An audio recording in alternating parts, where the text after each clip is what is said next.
November 1, 2025 నుంచి దేశవ్యాప్తంగా అనేక ప్రధాన మార్పులు జరగనున్నాయి. ఈ మార్పులు సామాన్యుల జేబులపై ప్రభావం చూపుతాయి. ఈ మార్పులలో క్రెడిట్ కార్డుల నుంచి ఎల్పీజీ వరకు నిబంధనలలో మార్పులు చోటు చేసుకున్నాయి. ఆధార్ అప్డేట్ నుంచి ఎల్పీజీ క్రెడిట్ కార్డు వరకు పలు రూల్స్ మారనున్నాయి.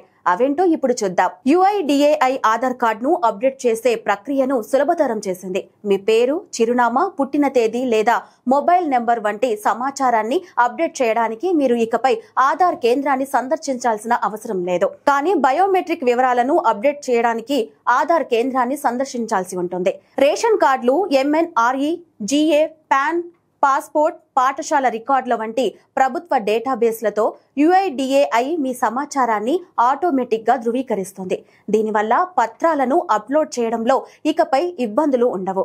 బ్యాంకింగ్ నిబంధనలలో మార్పులు. నవంబర్ 1 నుంచి బ్యాంకింగ్ వ్యవస్థలో కూడా మార్పులు అమల్లోకి వస్తున్నాయి.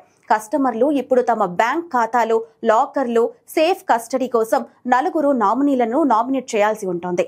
ప్రతి నామినీకి ఎంత అవుతుందో కూడా కస్టమర్లు నిర్ణయించుకోవచ్చు. ఎల్పీజీ, CNG, PNG ధరలలో మార్పులకు అవకాశం. ప్రతి నెల 1వ తేదీన ఎల్పీజీ, CNG, PNG ధరలను కంపెనీలు సమీక్షిస్తాయి. ఎప్పటిలాగే నవంబర్ 1న వీటిని సవరిస్తారు. అంతర్జాతీయ మార్కెట్ ధరల ఆధారంగా చమురు కంపెనీలు ఈ ధరలను సవరిస్తాయి. ఈసారి గ్యాస్ ధరల పెంపు లేదా తగ్గింపుకు అవకాశం ఉంది. SBI క్రెడిట్ కార్డ్ ఛార్జీలలో మార్పులు. నవంబర్ 1 నుంచి అన్సెక్యూర్డ్ కార్డులకు 3.75% ఛార్జ్ విధించనుంది. మీరు థర్డ్ పార్టీ యాప్ల ద్వారా స్కూల్ లేదా కాలేజీ ఫీజులు చెల్లిస్తే మీకు అదనంగా 1% ఛార్జ్ చేస్తారు. అయితే మీరు పాఠశాలల అధికారిక వెబ్సైట్ లేదా దాని POS మెషిన్ ద్వారా చెల్లిస్తే ఎటువంటి ఛార్జీలు ఉండవు. ₹1000 కంటే ఎక్కువ వ్యాలెట్ లోడ్ చేయడానికి 1% ఫీజు చెల్లించాలి.